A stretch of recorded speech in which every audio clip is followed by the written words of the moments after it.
Globalization and technology has transformed modern businesses. The modern economy today runs on globally interconnected value chains. May it be Indian Railways carrying 23 million passengers, or FedEx handling 29 million pounds of freight per day, or the famous Arvind Eye Care Hospital performing 1,500 surgeries daily. All entities owe their success to highly effective and synchronized operating model attributing operations excellence. Be it humanitarian supply chain, military operations, natural disaster management or workings of global businesses, operations excellence is a strategic weapon to many.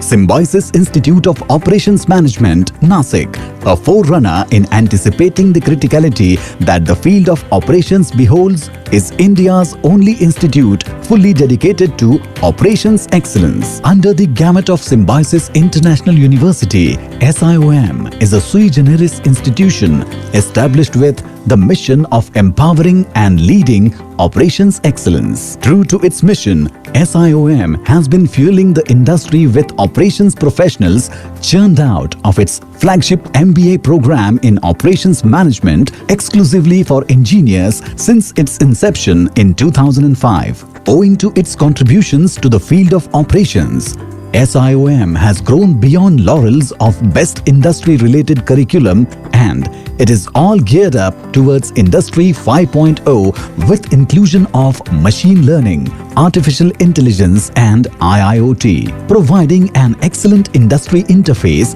SIOM, now an operational excellence hub, attracts top recruiters for operations-related profiles. SIOM boasts of its alumni presence and recruiters network in top companies across the sectors, be it manufacturing, logistics, retail, hospitality, banking and financial services, consultancy, pharmaceutical and many more. Surmounting credibility by corporate recruiters is an outcome of holistic and multidisciplinary engagement of students, be it technical expertise, leadership values, or social sensibility initiatives, strategically woven in overall learning environment. Backed with robust project-based learning, Harvard simulations, case studies, research orientation and strategic industry interface through research conference, guest lectures, HR Summit, Operations Summit Tatva, TEDx, and 2 internships. The students are all geared up to take on the challenges of rapidly evolving technological capabilities and value chain complexities, the critical areas of concern for every organization today. SIOM, with intent of knowledge dissemination, offers corporate training programs, customized certifications and consultancy services in the area of operations. Some of our past and current beneficiaries include multinational corporations like GE, GSK and many more. Connect to us for anything and everything related to operations. SIOM pulsates with the conviction that future CEOs and industry leadership will emerge from operations and supply chain domain, and we feel responsible towards it. This citadel of learning and competency development is exclusively for working executives, MBA aspirants, and the corporates. We act as catalysts to fuel their careers and of course develop operations competencies within organizations. This love for our niche has developed key result areas which will impact your triple bottom lines very, very positively. A perfect symbiosis of industry and academia. SIOM is one-stop shop for everyone who is excited about operations management. I invite you to SIOM not just to fuel your talent supply chain, but also to engage with us on your operations expertise and experiences. Come, let's engage. Connect to the best in operations. Engage with SIOM for operations excellence.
Good evening to all and good morning, sir.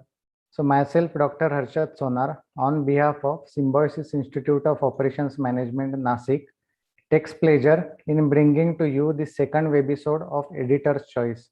So this is a platform for deliberations by editors from the reputable journals. Today we have with us Dr. Nachappan Subramanian, who pioneers in research in the field of operations and supply chain management. So before I introduce him, let me you all know that our director, Dr. Vandana Sonavne, may not be able to attend this session due to the minor health issues. So without any further delay, let me introduce to you our expert for this webisode, Dr. Nachappan Subramanian. So Dr. Nachi is currently a professor of operations and logistics management at University of Sussex Business School, UK. He has 23 years of experience in academia and consulting. He obtained a career award and Young Scientist Fellowship Award from the Indian government agencies to augment his research on the supply chain modeling. He is an ambitious researcher with a focus on novel research topics such as humanitarian operations management, sustainability, risk and innovation, co-creation, supply networks, and performance measurement. Till date, to his credit, he has published more than 100 referred research papers in leading operations and supply chain management journals. Now coming to his services as an editor. Dr. Nachi is a senior associate editor of the International Journal of Physical Distribution and Logistics Management and associate editor of International Journal of Logistics Management. He is also an editorial advisory board for various reputed journals related to operations and supply chain management. He has more than 6,000 citations with H-index of 38. Some of his best papers were published in journals such as International Journal of Operations and Production Management, then International Journal of Production Economics, International Journal of Production Research, and the list goes on. Now I would like to hand over this session to you, sir.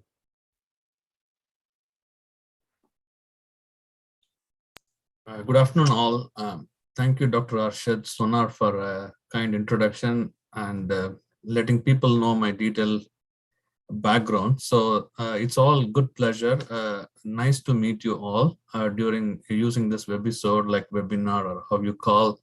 And it is well organized by Symbiosis Institute of Operations Management, where I was following keenly from last Editor's Choice webisode. Plus, I had some good friends working at Symbiosis Institute of Operations in the past. So basically, I have a good connection with Symbiosis Institute of Operations Management. I'm amazed to see the work what they do right now in terms of contributing towards operations management field, which is emerging, which become very visible during this pandemic COVID-19, where people are talking a lot about, like especially in the Western countries. In the UK recently, we had issues with respect to fuel crisis.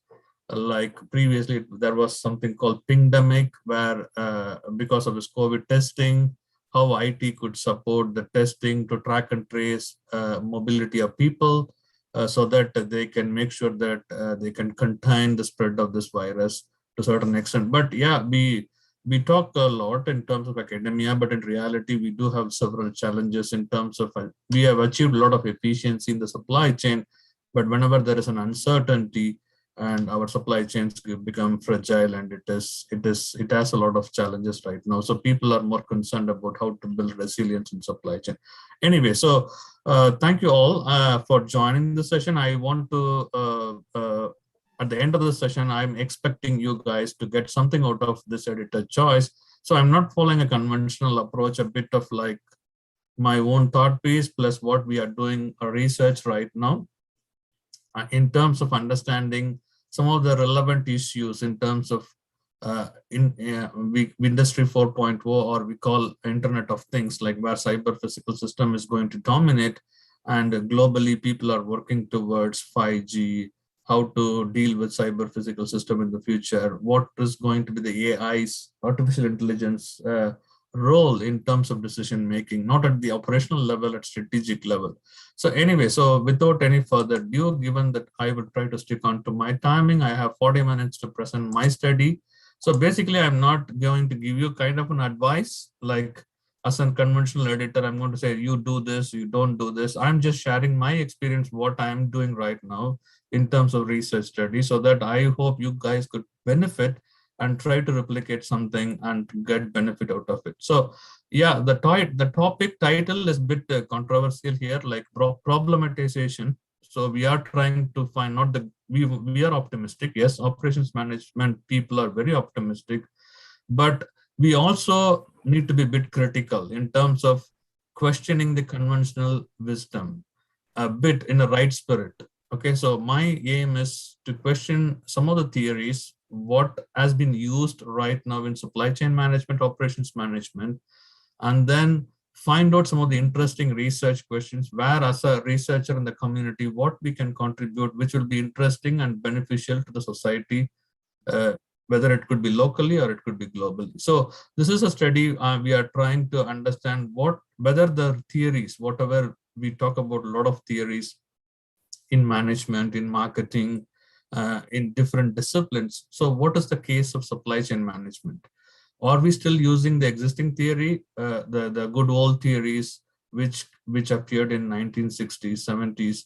Are we still testing those theories in our discipline or field, matured field, or do we need to come up with some kind of new theories? So that's what I'm going to discuss. There are a lot of debates in the literature. I'm going to bring those debates in front of you, and then try to this session would be like an eye-opener for you to think a little boldly in future and then come up with some of the interesting research questions.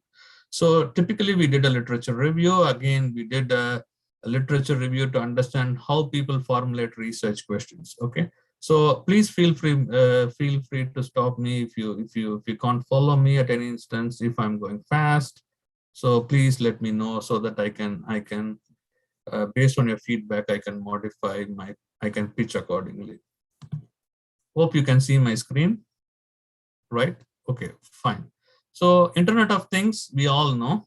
So in this advanced world, like what Internet did 30 years ago, Internet of Things is a big talk of town. They call next big thing. IBM, Cisco, all these kind of companies are investing a lot of money. They're investing a lot of money to do a lot of research and development into make this workable. So it not only in the manufacturing, in the service sector also, it is becoming popular. So if I say IoT, it's cyber physical system with autonomous decision-making capability, including AI, big data analytics. I have seen a lot of popular themes has been included in your conference as well as in the video teaser what you showed earlier. So it's going to be next big thing, but there are still it is not so commercially available. A lot of research are on, but there are a lot of successful pilot studies have been demonstrated in different facets of supply chain. For example, if you take warehouse management, it is completely, if you know about Ocado.com, the warehouse is 100% automated, meaning like everything, packing, retrieving, storing, dispatching, all done by robots. It's fully automated. So everything, the decision making, if some product is faulty, they can judge and then they can replace and then they can package the right product. All those stuff are available. This is done only by robot, not by human interface. So typically 100% warehouse manager. Ocado.com is managing a couple of warehouses in the UK, pretty much fully automated with all advanced decisions the robot can make. So like in cold chain, now they wanted to reduce a lot of food loss and waste, where they integrate sensors quite effectively with analytics to make decision to understand the characteristics of the perishable food products in terms of humidity, in terms of temperature, in terms of moisture level at the various surface, at inner micro, at macro level. All those information could be gathered with sensors, and analytics could support to effectively handle these perishable products, because we all know globally whatever we produce in terms of agricultural side, especially on the perishable food products, 1/3 goes as waste. So whatever we are trying to do, only we are consuming 2/3. 1/3 is wasted, especially in the emerging economy, in the supply chain from farm before it goes to table or the customer table. We call farm to fork, but before it goes to customer table, almost like 1/3 get lost, or it could. So after a few, like in the advanced economy, like at Western economy, most of the stuff goes waste in the customer table. But in emerging economy, still there are like a lot of opportunity to prevent these kind of stuff where it is going to be waste. So whatever I'm trying to articulate now, it's more pragmatic kind of issues, challenges, supply chain, or open research questions we have in supply chain. So likewise, in intelligent transportation, we all heard about Google self-autonomous cars, and then in UK next year, I think next year or following year, the government has given permission to run the autonomous trucks on the motorways. So where they can like vary the speed according to the traffic, and all those things can be very well done by the individual truck without any driver's assistance. So a kind of like intelligence is built into transportation system, but because of the hacking, cyber attacks, security issues, people are a bit cautious in terms of rolling out these kind of technologies, especially drones. And so cloud manufacturing was become popular right now. So where they can mobilize resource globally, they can get resources from elsewhere in the nook and corner of the world, and then try to manufacture stuff at a different level, where 3D printing is revolutionizing right now. So these are some of the novel issues right now we have in front of us, especially in supply chain. So supply chain is going to dramatically change if the 3D printing is going to come into picture. At every home, we are going to have a small manufacturing kind of like an oven. It is going to microwave oven. We are going to have a 3D printer where we can print and the product we need, where we have to only procure the design and stuff like that. Anyway, so this is to give you a thought of where we are in terms of Internet of Things. Whatever I articulated so far has been mentioned by various authors in the academia, as well as on the various white papers published by consulting companies globally. So we do have a lot of challenges, but coming to the question, like the topic, what I'm going to present, like we wanted to look into what theory has been used in supply chain, what researchers are doing right now, try to get to know what it is. And then we are trying to what they do conventionally in terms of spotting a gap and coming out of the research question.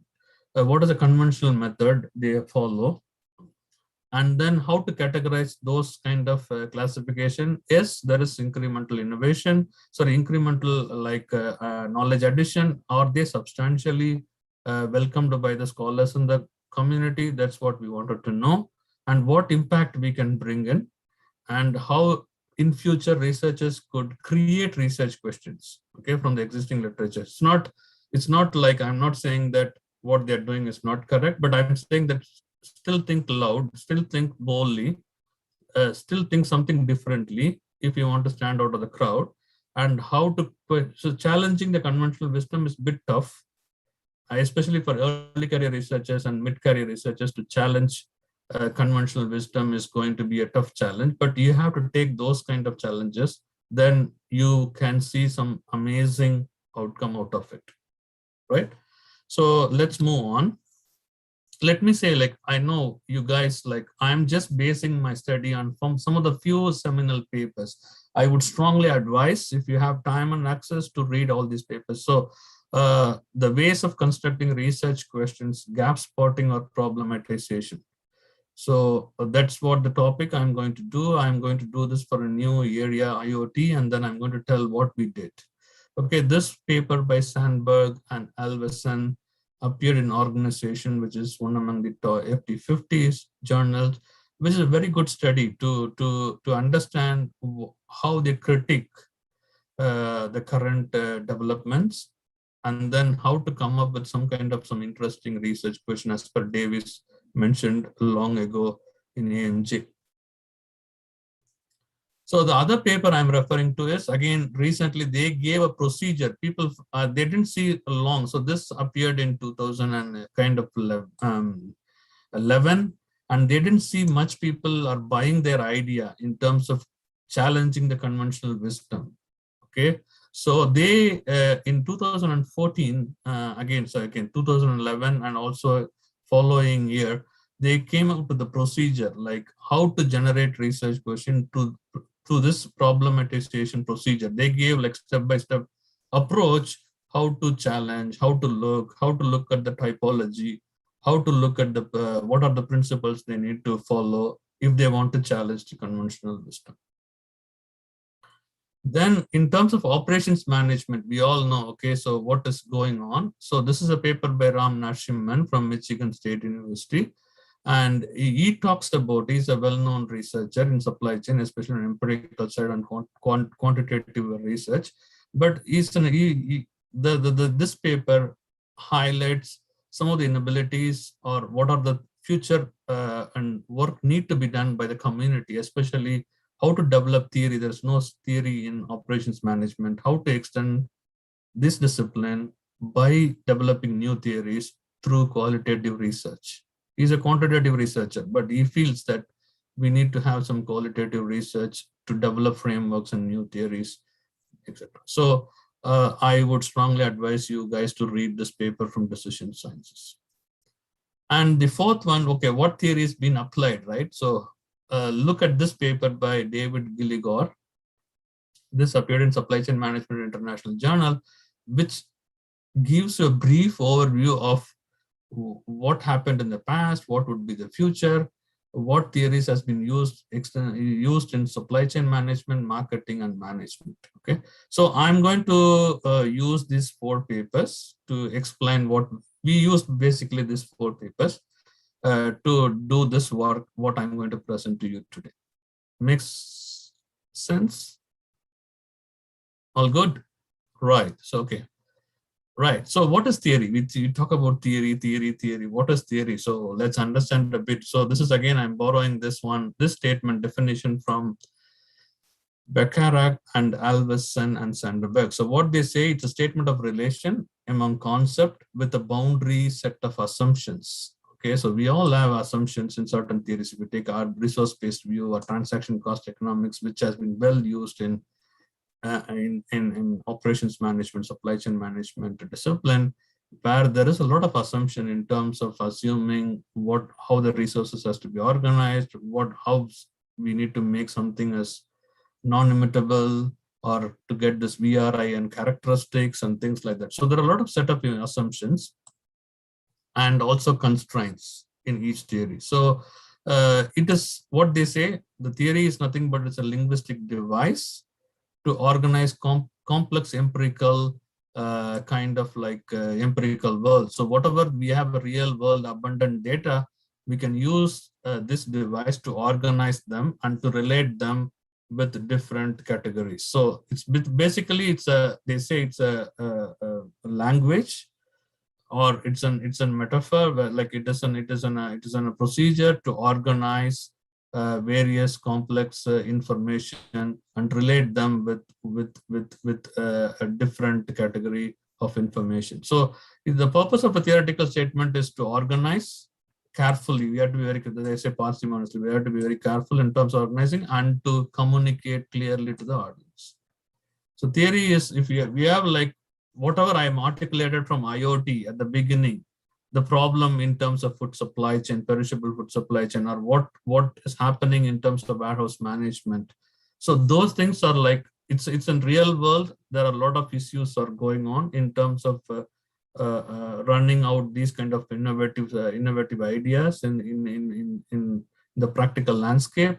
So how to organize them and connect them and say that, okay, this is influencing this, or because of this, the people are benefiting out of this. So this is like there are a bottleneck in the supply chain. What are causing this bottleneck? How to overcome this bottleneck so that I can improve the performance? So I'm just trying to articulate and see using a procedure, categorizing them and classifying what is causing antecedents or what are the drivers and how it is certain contextual effects are moderating, mediating, and how I'm getting some kind of outcome. So basically, I'm just organizing and communicating to people.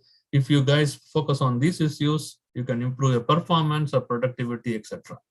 Again, going back to Narasimhan and Ram Narasimhan, what he says is a theory from OM point of view. He says it's a process of developing useful knowledge, and is an alteration of context of discovery and the context of justification. So context of discovery is we are trying to conceptualize new ideas, so new thoughts, emerging challenges, how we are going to conceptualize this, that is organized. So basically, if you refer to the previous definition, how you are going to organize your ideas and how you are going to communicate. Communicate, you can't simply say something, okay? You need to justify. When you say something, people need to believe, they need to buy your thoughts. If I say you do this, you can improve your productivity. As a consultant, if I go to a company, I analyze various things and then come out with saying that if you can work on your capabilities, if you can train people, if you have more resources, then you could get more benefit. If I say that, they don't buy my thing. They need to see my analysis, okay? How I come to this point, why I'm saying this, I need to look at the resources, why I need to develop digital capabilities, how much I need to do a cost benefit analysis and show them that this is valid, what I'm trying to say, okay? So whenever you come up with the idea, organize, you need to be very careful. You need to communicate well and then classify in an acceptable way. Then you need to justify, which you need to do a lot of validation so that people buy your idea. Okay, so theory is nothing but discovery and justification. So from the OM point of view, according to Ram Narasimhan. But according to Alveson, on the social sciences, on one broad area, it's a language, it's a procedure where you have to organize information and communicate effectively. Right, so this is what the theory is. What are the commonly used theory in supply chain management? So according to Gilgore, I showed this paper, like the front end of the paper, the authors of the paper at the beginning, sorry. So basically, like what we came to know from that paper, supply chain researchers have continuously relied on small number of theories. Only they have used only around 15 theories in the study so far to explain a wide range of events, okay, whatever it is. So majority of people have used resource-based view, where how they are going to mobilize the resources, combine resources with capability, combine resources with experience and procedure to develop a unique capability to achieve something. Okay, so that is commonly used from Penrose days. From the Penrose days, they use this. Wernefeld, Penrose, from those days, it's an org science theory, organization science theory, where it has been extensively used to understand operational management problems as well as supply chain management problems. So transaction cost economics, again, it says economics, it came from economics. How to achieve efficiency, which is well known because of Toyota, just in time, we started using this. Which has been very well used. Then came theory. So we talked, I think you might have heard about a lot of Nashik, like how the mechanisms have been devised in a way people get win-win kind of outcome at the end of participating in a kind of a competition. So game theory has been very well used in the literature. Then institutional contingency, organizational agency, resource dependence, quite effectively they are using right now. Stakeholder, social exchange, especially on the upstream side. Inventory, very classical for operations management. Relational exchange recently because of long-term trust and other issues. Competence and information processing theory. So these are the only theories used. If you go and see the paper, what I referred to, this David Gilligore paper, you can find out in marketing, for example, they have used 100 theories.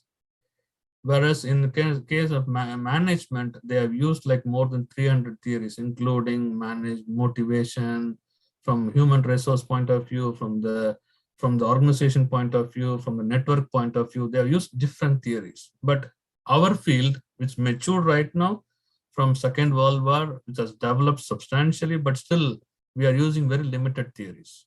So the problem is we are testing a lot of theories. We are not developing new theories. So what Stank, this guy says that future studies should make an attempt to come out with our own supply chain management theories. Okay, so that is still, which has been stated recently, which is still valid in the community. Okay, coming to the point. So I gave you an idea of what is theory, how to define theory, what I mean by theory here, and what theories have been extensively used in supply chain management. Then coming to the topic of my presentation today, like what is problematization? Okay, problematization is, by the word, you can understand, we are going to find a problem in the existing theory. Okay, so which is nothing but, according to, again, Alverson and Sandberg, they say like it's a sense of identifying and challenging the assumptions, like in terms of RBV, how we are going to challenge the assumptions or constraints, and then in the existing theory. So our aim is to, it's not to criticize, our aim is to come out with some kind of a new interesting theory for our discipline, an influential theory of our discipline. So I hope you can understand what I mean by problematization. It's not criticizing somebody else.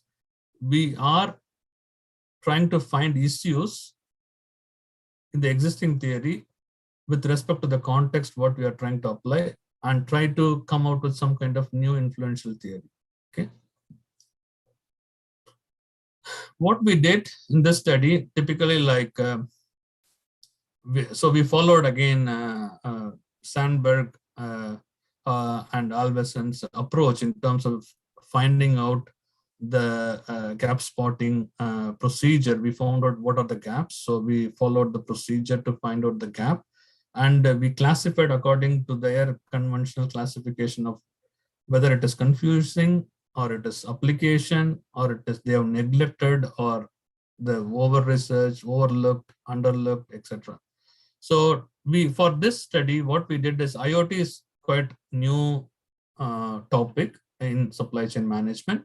So what we did is we took the 4 top journals, so-called 4 top journals in the field, where they claim they are making theoretical advancement. Okay, so they are making, yes.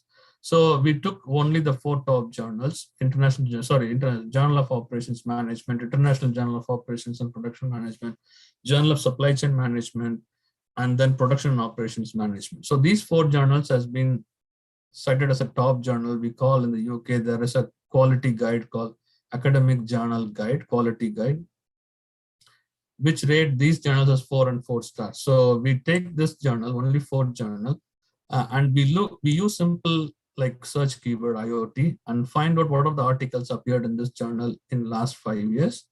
Because our timeline is from 2014-15, people started talking about IoT. So that's a reference for us. So we took that, and then we found out like 56 articles. We looked at the research question of each, like we looked at the introduction and conclusion section, where they try to articulate the research question and answer the research question in the conclusion. So we took this 4 journal, and we found out 56 articles relevant to IoT. Almost 50% of articles are from IJOB, International Journal of Operations and Production Management. So whatever paper we collected, we wanted to do a lot of bibliometric analytics, but we had some issues in terms of doing bibliometric analysis with Sites C, VOS Viewer, or Sites C, those kind of software. They will try to, if you are using those software, we need to get the data from Web of Science. So a few journal papers are not available, so we didn't do that. Instead of that, we followed Sandberg and Alverson gap spotting modes, where they come out with 3 gap spotting modes they found out in the literature for the organization. They did for organization studies. So we thought, why can't we do it for IoT and operations management? So we found confusion spotting. What we mean by confusion spotting, there is a competing explanation. So different people refer to the same phenomena and view in a different perspective and explain differently according to the context.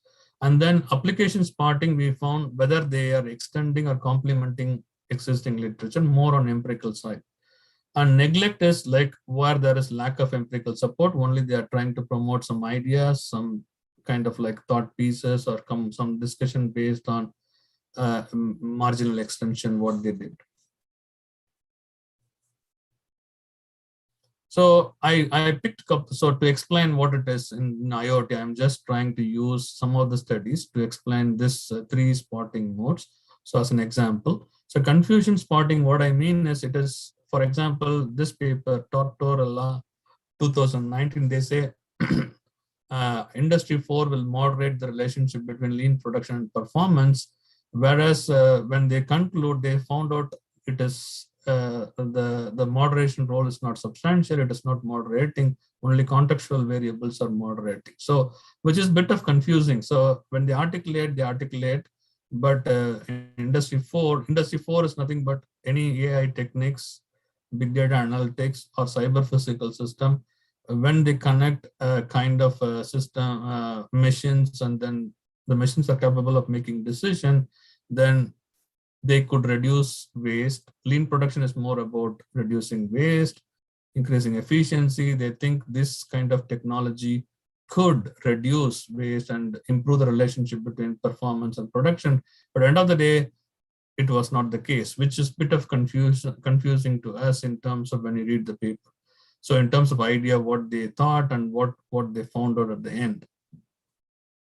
In terms of neglect spotting, there are the different issues has been found out in terms of whether it is whether the people are claiming something is under researched, or they're saying it has been totally ignored, or there is no empirical backing to validate the idea or the concept. So there are three categories in neglect spotting, which totally neglecting. So one paper in terms of IoT from Joe Sarkis, what he says, like, people are more focused on short-term sustainability, meaning like they ignored totally the short resilience aspect and the long-term sustainability effect. So basically, if you are talking about IoT and climate change and what is going on, people need to think about long-term sustainability. So which is under research. People not thought about long-term sustainability and resilience. Bit about the forward thinking he brought in, and he says there are no studies in IoT. So how this IoT could, there are like a lot of, I think there are a lot of misinformation in terms of 5G is causing all this climate change and things like that. And in terms of neglect, like neglected area, Ankaranai. So there's those people, like they try to find out limited empirical research on primary type of IoT projects, because again IoT is an emerging thing. It is not quite commonly used in the industry, but they say like there are limited empirical research, so that is obvious. So it has been neglected. So empirical sites, people didn't go into much deeper into understand the various issues happening in terms of implementing, in terms of understanding the performance of those technology. And in terms of like no empirical backing, like servitization, like I think again we got a lot of paper from servitization, use of technology, where instead of selling product, they sell services along with the product, where they said like there was no empirical backing, but it is mostly like a forward-thinking paper where they say like it's a thought piece, where this is a servitization difficulties without looking into the fundamental root causes. So they talk a lot about servitization, how customized service to individual needs using technology without understanding the challenges what they have. So that there is no empirical evidence right now present for them to analyze this. So there's all forward-thinking, scholarly forward-thinking concept pieces. So there is no empirical. In future, people, they say future people need to look at all this empirical evidences for this. Then the third category, application spotting, like social technical point of view, social technical system view is totally ignored when mostly people look at IoT in terms of innovation adoption, innovation diffusion, but they totally ignore kind of like the social technical point of view in terms of the human people factors, the adoption factors, resistance to change, all those stuff has been ignored. So which has been stated in this paper. So we also did for all papers, we tried to find out what is neglect, what is the confusion spotting in terms of like for all the studies. So in terms of competing explanation, there is a paper which says, again, it's in our paper, which says that dark side of digitalization, whereas we didn't explain properly. This is our paper, so I'm just criticizing my own paper here. So we publish a paper in IJOP which we say dark side of digitalization, where there is an asymmetry between suppliers and buyers in terms of capabilities. So digital capabilities, having digital capabilities, but the title says dark side of digitalization. When we read, we say we are trying to find out what are the perceived kind of like lack of capabilities and how buyers take advantage with the suppliers, things like that. So, but still ill effects or dark side we didn't articulate and address at the end. Again, we looked at from from suppliers perspective, it's not a dyad, it is from one-sided perspective. Again, there are like few other studies has been reported here in terms of having competing explanations. So that's what we call confusion spotting. So if you want the references, I can share these references a little later in terms of what was the expected outcome and what is competing explanation they say in the paper. And then the second, application spotting, we looked at all the studies. I'm just summarizing here all the 56 papers, how we categorize, what we found out in each paper in terms of application, but there is a lack of practical evidence. It includes, if you say application spotting, it's mostly, if you look at this, we say that there is no application, it's more concept or thought pieces are there. So blockchain, a lot of studies on blockchain, but real application issues in terms of empirical evidence is still missing. Only perceptions has been discussed a lot in the studies. Similarly, like industry-based scenario, insufficient studies on industry-based scenarios, we found out by applying this procedure. Complete framework and structure, lack of complete framework, we found out something in the published studies. In terms of neglect spotting, we as per Alverson and Sandberg, we have three categories: lack of empirical support. Out of the 4 studies in 56, they say like no real-time industry data. That is a common challenge we have right now in IoT, especially in the emerging areas. We can do only multiple, either it could be ethnography or case studies. So, but at least that is not still available much. Overlooked, they say like what they overlooked in terms of human component, lack of awareness, evaluation of firms and things like that. In terms of under-research, which is interesting to look at, various alternative solutions, inability to identify unanswered questions, short-term effects gain, and only gains analyzed, not long-term effort and resilience discussed, which is a scenario right now we are facing because of this pandemic. And these are some of the summary of like what are the issues we found out according to the procedures suggested by those days. So what we thought, okay, what can be done from this? Okay, we have analyzed all the paper, we classified them into different categories according to Alves and Sandberg. What could be done in terms of coming out in terms of theory to answer our research question for this study? So typically we went back again to this paper, what I showed you earlier, the procedure to problematize the existing theories. Okay, so what they applied, the researchers applied.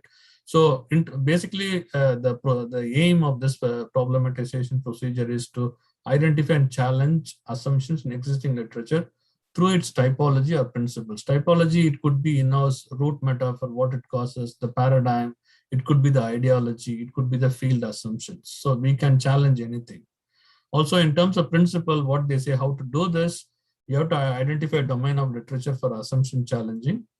Then you need to identify and articulate the assumption, assess them, develop new assumption, formulate new research question, and then evaluate whether alternate assumptions are likely to generate a theory. So we wanted to evaluate. So right now we are not at this stage. We have identified a domain of literature for assumption challenging. We are trying to articulate the assumptions underpinning the existing theory, but it will take a long time for us to assess, evaluate. Okay, so what we came up at the end. So how to challenge. So we didn't know, but basically whenever we looked at this 15 theories, which has been quite extensively used, out of the 15, 3 has been quite extensively, how to challenge power dependence, resource-based view in the cyber physical era. So cyber physical system era is a bit challenging. We can't use the same theory like resource-based view, what it has been discussed earlier, with having human in mind. And in terms of supply chain efficiency, but transaction cost economics, still it is worth in a different competing mechanisms what we have in terms of technology platforms right now. And then in terms of how to warrant those claims, which is bit critical. So we came out at the end. So what would be the future in terms of, again, there are a lot of, in the interest of time, I'm not going into the details of what we did to come up with this theory. So we need from the IoT point of view and from supply chain point of view, by challenging the existing theories, we found out that there should be something on digital governance theory.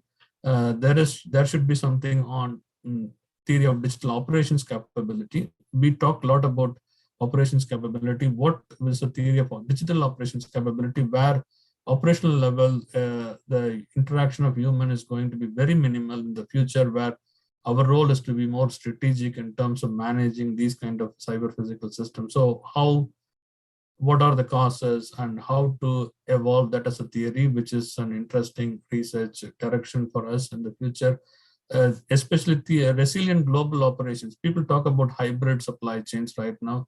Having globalization was good, but how to make both local and global together. So, which is a bit challenging one to do that. Future is moving towards the direction because of this pandemic.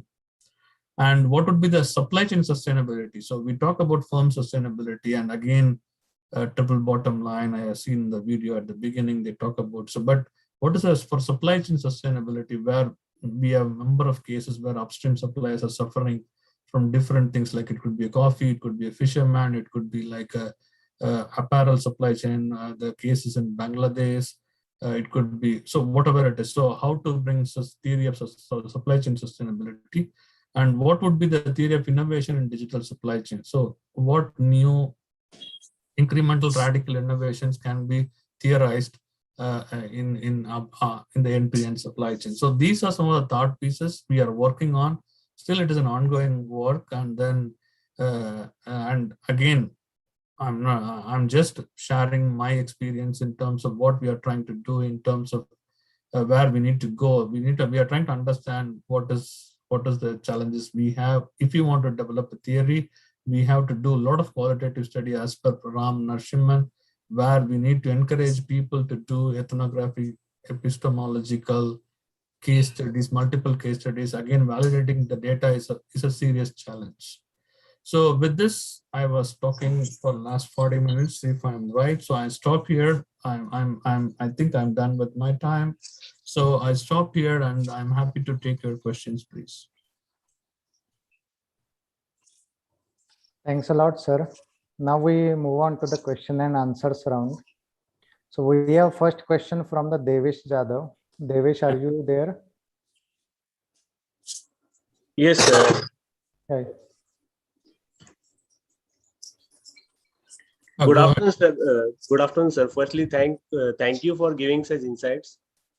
My question is that how to confirm the validity on data on IoT system used in water supply management, and what are the limitations of such data while we considering it in our studies? Yeah, so I have seen the question. Thanks for sending that question upfront. So validating is getting it's mostly triangulating. So getting data from different proxy sources about the response, or if you're doing an interview with a company like a water management company where they use IoT system. So do you have any proxy measure to find out whether this technology intervention has really benefited them? So there may be a number of variables that may be affecting the outcome, but you need to find out the suitable proxies from various other sources other than interviews to validate the data. So for example, it could be multiple interviews, it could be looking at the past in terms of longitudinally what happened without technology, and how you try to control those kind of interventions now, even though it's a qualitative study. And if you can explain that well, then that is a suitable validation for these kind of like technology interventions with a limited data set. Thank Hope you, sir. I answered your question. So Yes, sir. yeah, Thank you. it's a bit critical, but the way in which you're going to convince, justify. So according to Ram Nashik, we have like it could be discovery and justification constitutes a theory. So the justification is pretty critical, but again, there is no one straight answer for to justify. It depends on the context and how you are going to articulate and convince people that the proxies you have taken is equivalent, is a real, it's equivalent to the real kind of influence of variables. Thank you, sir. Thank you. So the next question is from Vaishali. So Yeah. what are the critical issues in writing the literature review articles? Yeah, so that question I've seen that is like now literature review has become more popular. The one reason is because of citation. Like when you write a literature review paper, number of if you write a literature review paper, number of people will refer to your paper. So people got mad and then started writing a lot of literature review paper, but still there is a standard. So again, systematic literature review came from medical studies, where they try to evidence and then look back what happened in the past, and then they will try to come out with some kind of interventional procedure. So typically David Tranfield, the paper is a seminal paper in systematic literature review, where they try to, like from Harvard, this David Tranfield paper, they try to document how to do systematic literature review in management studies. So if you guys can look at the paper, that's a very good reference, I would suggest. Again, there are like a lot of inclusion, exclusion criteria. You need to be justify the time period you're going to take, kind of like languages you're going to refer to, what kind of search strings you're going to use. So you have to justify that there should not be any bias. So they have given the document is very clear in terms of how to do the systematic literature review. Okay, thank you, sir. Then there is one more question from Dr. Dhanashri. Yes, Sir, ma'am. what can be the various ways to present the outcome? Means maybe outcome of the research. So outcome, the standard way academics or the business school in particular, they recognize journal publication as a good outcome. Still now it's a big currency for deans to show that the community, the scholarly community in the school are contributing, advancing knowledge. So right now, but in the Western economy now it is changing a bit. People don't value, they still value much journal publication, but still they want to see the impact of your study. So how you are going to disseminate your work to different stakeholders in the community, and how those stakeholders in the community got benefit out of your study. So they need to certify that, okay, if I'm doing a food loss waste reduction study from certain country context, then I'm claiming that I did something, I came out with a procedure which benefited the coal supply chain or whatever it is, then I need to get some kind of evidence from the people who got benefit, saying that I got benefit from Nachi study. Okay, either it could be a government or it could be a various stakeholder. It could be a company. People should say that, okay, we are able to reduce with this advancement. We are able to reduce loss to certain extent, certain percentage. So which benefited us a lot. So that is what we call impact case, which is an outcome, which is a highly valuable outcome right now in the UK. And again, there is a lot of pitches they do, like the policy angle, where government can come out, government in the future can come out with some kind of regulation to moderate this industry. So that is also an interesting angle. So a lot of research has been disseminated as a policy article. So yeah, there are different. So conventional route is to publish a journal article. Second one is impact cases. Third one is mostly kind of like policy pieces, like what think tank does, like a big think tank does. Okay, sir. There is one more question from Amit. So what would be the different modeling theories in the agricultural supply chain? Yeah, so typically modeling theories, like there are many starting from like stakeholder, NRBV, RDV, inventory management. So so again, it depends on the perspective and which context you are referring to. If you say agricultural, it is again end-to-end, farm to fork supply chain. So we need to think about what is your current challenge and what kind of like context, then we can specify a specific theory for that. Okay. So in case of production, like a lot of things are happening right now in terms of mapping the production processes, especially in terms of lean production, how to apply all these lean principles in production, also how to make it more resilient in terms of having adequate capacity. Other than cost, what needs to be looked into? Sustainability is getting popular right now. So how to address health and safety issues of people engaged in the production, as well as kind of like getting the environmental footprint, like reducing carbon footprint is a big issue right now in production. So yeah, a lot of smart contracts with the technology people discuss with suppliers. If you're working with external suppliers, how to automate a kind of certain kind of regular interaction with suppliers. So they do smart contract, but it is not at an advanced stage, to be honest.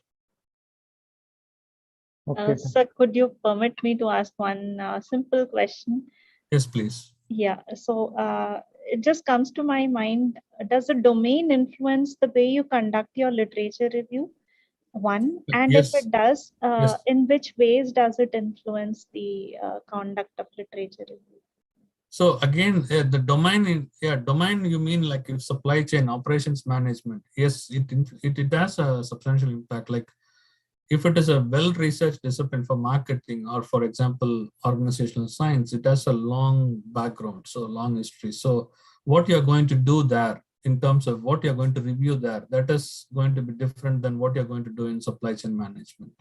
And again, the topic or the relevance of the review, what you're going to do, what it's going to add to the community.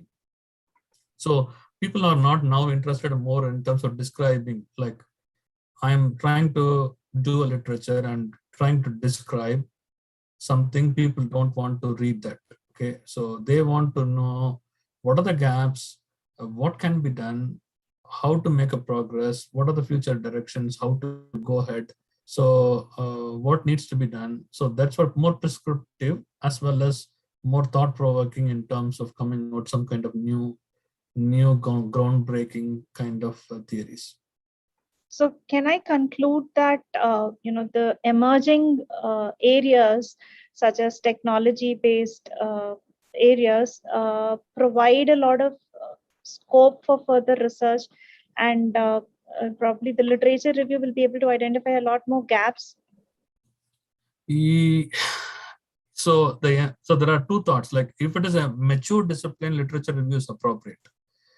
If it is emerging, we can't do a literature review. Again, we are saying this is a literature review, but we are trying to see what people are doing right now, which we know that IoT is not very well used.